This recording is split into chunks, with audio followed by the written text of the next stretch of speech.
এখন মানুষ লিঙ্গ পর্যন্ত পরিবর্তন করে, নাউজুবিল্লাহ। জেনা, সুদ আর ঘুষ আর ব্যভিচার আর অশ্লীলতার সয়লাভ চলতেছে আমাদের শহরগুলোতে। এই শীতকালের মৌসুম বিভিন্ন জায়গায় ধুমধারাক্কা গান বাজতেছে, দেখেন না আপনারা? শোনেন, যখন মানুষ ধার্মিক হয় তখন সমাজটা এরকম হয়।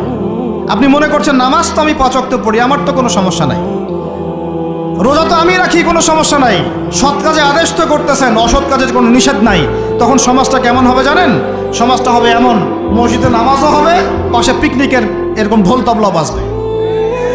কারণ সৎ কাজে আদেশ তো আপনি করছেন, অসৎ কাজে নিষেধ নাই।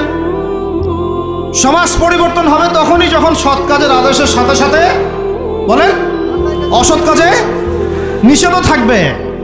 অমুসলিমরা কি করে করুক ওইটা দেখার দায়িত্ব আমাদের না। মুসলমানের সন্তানরা যেন কখনো এরকম ঢাক ঢোল না পিটায়। সারা রাত জেগে এগুলা করবা।